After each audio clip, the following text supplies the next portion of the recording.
భూతాన్ని బంధిస్తేనే ఆంధ్రప్రదేశ్కి భవిష్యత్. జగన్ అనే రాజకీయ రాక్షస భూతాన్ని బంధిస్తేనే ఆంధ్రప్రదేశ్ అభివృద్ధి బాట పడుతుంది. జగన్ రెడ్డి భూతం రాష్ట్ర అభివృద్ధికి, రాష్ట్ర రాజకీయాలకు పెన్ను శాపమే.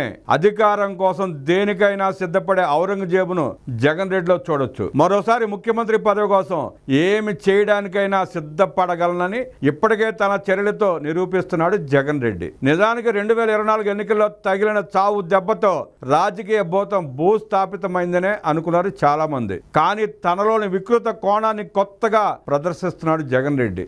ఎన్నికల్లో దారుణ ఫలితాలు చూసిన తర్వాత ప్రజా నిర్ణయానికి విలువ ఇవ్వకుండా కూటమి ప్రభుత్వం పైన దాడిని ఉధృతం చేయడం అతని సహజ నైజానికి అద్దం పట్టేదే. వంచన రాజకీయాలతో ప్రజా ప్రభుత్వంపై వ్యతిరేకత తేవాలన్న జగన్ లక్ష్యం నెరవేరితే రాష్ట్రానికి పెను ప్రమాదం పొంచి ఉన్నట్టే. ఎన్నికలలో గోదాలోకి దిగే అవకాశం లేకుండా అవినీతి, మనీ లాండరింగ్ వంటి కేసుల్లో శిక్ష పడిన నాడే రాష్ట్రానికి జగన్ రెడ్డి భూతం నుంచి ప్రమాదం తప్పినట్టు. అప్పటి వరకు ఆ భూతం రాష్ట్ర రాజకీయాలను వదిలిపెట్టదన్నది సత్య దూరం కాదు. అధికార దాహంతో వికృత ఆలోచనలు, శవాలు, అబద్ధాలే ఆయుధాలుగా మళ్ళీ జనంలోకి వస్తున్నాడు జగన్ రెడ్డి.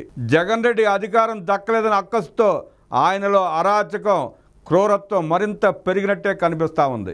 జగన్ రెడ్డి వంటి దుర్మార్గపు రాజకీయాలను ఉపేక్షిస్తే రాష్ట్ర ప్రగతికి, లక్ష్య సిద్ధి కోసం అడుగులేస్తున్న కూటమి ప్రభుత్వానికి తదనుగుణంగా రాష్ట్రానికి తీవ్ర నష్టమే. జగన్ రెడ్డి 5 ఏళ్ల పాలనలో తీవ్రంగా నష్టపోయిన రాష్ట్ర ప్రజలు 2024 ఎన్నికల్లో సమీకృతమై వైసీపీకి చరమగీతం పాడిన సంగతి తెలిసిందే. ఇప్పుడు జగన్ రెడ్డి అరాచక రాజకీయాన్ని ఉపేక్షిస్తే 2029 నాటికి పరిస్థితిని తనకు అనుకూలంగా మార్చుకోవడానికి దేనికైనా సిద్ధపడతాడన్న భయాందోళన రాష్ట్ర హితవు కోరుకునే వారిని వెంటాడుతోంది. జగన్ రెడ్డిపై ఉన్న అవినీతి కేసులలో కదలిక లేకపోవడం పట్ల ఆందోళన వ్యక్తం చేస్తున్న ప్రజలు జగన్ రెడ్డిని కట్టడి చేసే విషయమై సీఎం చంద్రబాబు దృష్టి పెట్టాల్సిన అవసరం ఉందంటున్నారు. రాజకీయ కక్ష సాధింపులకు తాము దూరమని సీఎం చంద్రబాబు చెప్పడాన్ని స్వాగతించాల్సిందే, కానీ తప్పు చేసిన వారిని వదిలిపెట్టడం రాష్ట్రానికి క్షేమకరం కాదు అంటున్నారు. రాజకీయ ప్రత్యర్థులను కట్టడి చేయడానికి తప్పు చేయకున్నా ఏం చేయవచ్చునో జగన్ రెడ్డి చేసి చూపించాడు. ఇప్పుడు రాష్ట్ర భవిష్యత్తుకు భరోసా కావాలంటే తప్పుడు మార్గాలు అనుసరించే రాజకీయాలను నియంత్రించక తప్పదంటున్నారు ప్రజలు. రాష్ట్రం ప్రశాంతంగా ఉండకూడదు, రాష్ట్రానికి పెట్టుబడులు రాకూడదు. ఇది జగన్ రెడ్డి లక్ష్య సాధన.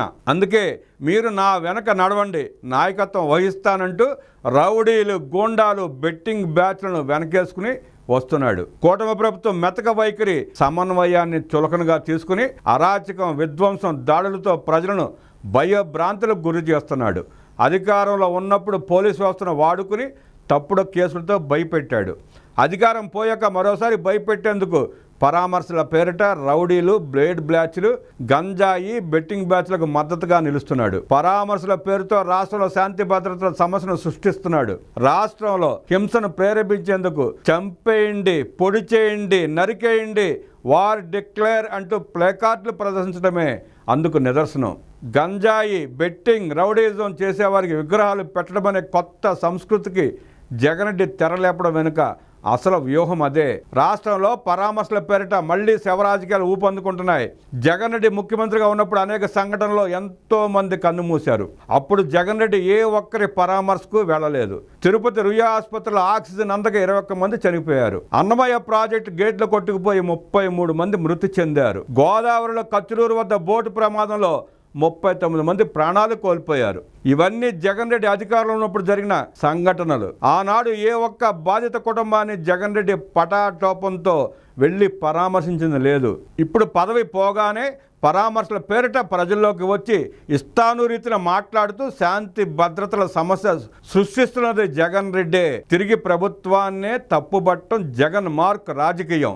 జగన్ కుటిల బుద్ధిని ఉపేక్షిస్తే మున్ముందు మరింత భయంకరమైన పరిస్థితులు తలెత్తవచ్చు. అధికారం కోసం దేనికైనా సాహసించే ప్రమాదం లేకపోలేదు. ఈ విషయంలో ప్రజల అప్రమత్త లేకుంటే సమాజానికి తీవ్ర నష్టం. తెలుగుదేశం, చంద్రబాబు సారథ్యంలో ఏపీ ప్రభుత్వం అభివృద్ధి సాధించి ప్రజలు సుఖ సంతోషాలతో ఉంటే తనకిక పుట్టగతులుండవన్న భయం జగన్ రెడ్డిది. మళ్లీ అధికారం దక్కదేమోనన్న దుర్బుద్ధితో వికృత క్రీడకు తెరలేపుతున్నాడు జగన్ రెడ్డి. చంద్రబాబు రాష్ట్ర అభివృద్ధి కోసం తపన పడుతున్నారు, సర్వశక్తులు ఒడ్డుతున్నారు. జగన్ రెడ్డికి ధనం, అధికారం కావాలి, రాష్ట్ర అభివృద్ధి అవసరం లేదు.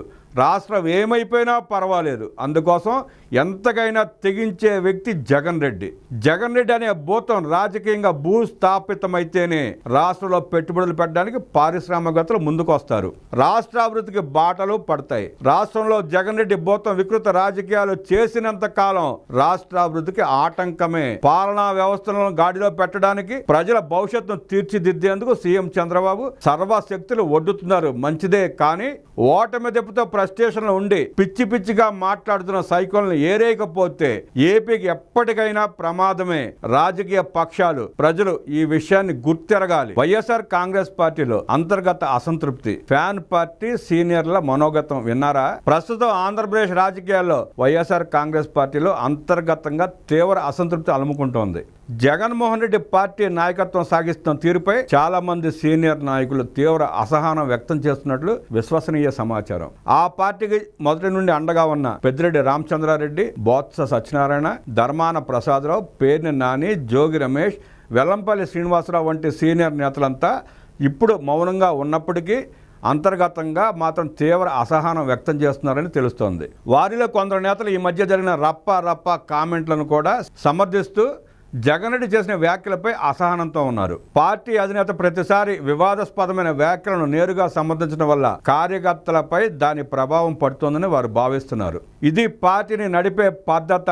ఈ విధంగా పార్టీకి కొంతైనా వివేకంగా ఉండే నాయకులు ఎలా ఉంటారు అని వారు అంటున్నట్లు సమాచారం. కేవలం డబ్బు, అధికారంతో పార్టీని నడపలేం. పార్టీకి ఇమేజ్ ఉండాలి, కార్యకర్తలకు గౌరవం ఉండాలి, నాయకత్వంలో సంస్కారం కనిపించాలి. కానీ ప్రస్తుతం వైసీపీకి గోండా పార్టీ, రౌడీ పార్టీ అనే అభిప్రాయం సామాన్య ప్రజల్లో విస్తృతంగా వ్యాపిస్తున్నదని ఆందోళన వ్యక్తం చేస్తున్నారు. ఒక పక్క రాష్ట్రంలో పార్టీపై ప్రజల్లో అసంతృప్తి పెరిగిపోతుండగా, మరో పక్క నేతల వ్యాఖ్యలపై బాహాటంగా స్పందించడం వల్ల పార్టీకి పబ్లిక్ ఇమేజ్ డ్యామేజ్ అవుతోందన్నది ఈ సీనియర్ లీడర్ల అభిప్రాయం. దీనిపై తాజాగా ఏపీ పిసిసి అధ్యక్షురాలు వైఎస్ షర్మిల కూడా చేసిన వ్యాఖ్యలు మరోసారి చర్చకు దారితీశాయి. ఆమె చెబుతున్న మాటలు బయట పెడుతున్న వాస్తవాలు జగన్ రెడ్డి పట్ల, వైఎస్ఆర్ కాంగ్రెస్ పట్ల భయం కలిగిస్తున్నాయి, పార్టీకి తీవ్రమైన నష్టము కలిగిస్తున్నాయి. జగన్ రెడ్డి కంటే వైఎస్ రాజశేఖర రెడ్డి రాజకీయ దృష్టి గొప్పది.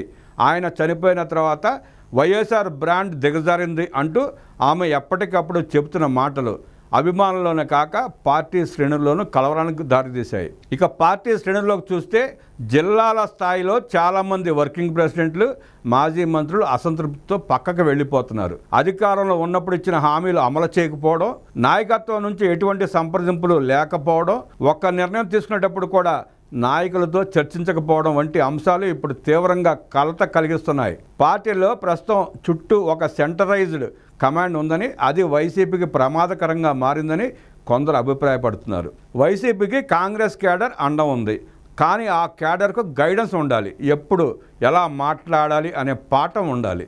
కానీ ప్రస్తుతం చాలా చోట్ల కార్యకర్తల వ్యాఖ్యలు శృతిమించిపోతున్నాయి. నియంత్రణ లేకపోవడం, సరి అయిన నాయకులు లేకపోవడం పార్టీకి భారంగా మారుతోందని పలువురు నేతలు వాపోతున్నారు. ఎవరిని పట్టించుకోకుండా తీసుకుంటున్న నిర్ణయాలు, టీం వర్క్ లేకపోవడం, సీనియర్ల సూచనల్ని పక్కకు పెట్టడం వల్లే పార్టీ ప్రజల్లో ఓ విధమైన అహంకార పార్టీగా ముద్ర వేసుకుందనే వాదన వినిపిస్తోంది. ఈ పరిణామాలన్నింటిలో ముఖ్యంగా పరిశీలించాల్సిన విషయం ఏంటంటే, పార్టీ లోపలే ఉన్న సీనియర్ నేతలే ఇప్పుడిప్పుడే స్పందించడం ప్రారంభించారంటే అసంతృప్తి మామూలుగా లేదు. ఇది ఒక్కో నేత అభిప్రాయం కాదు, పార్టీ స్థాయిలో మార్పు కావాలనే అవసరం వ్యక్తమవుతోంది.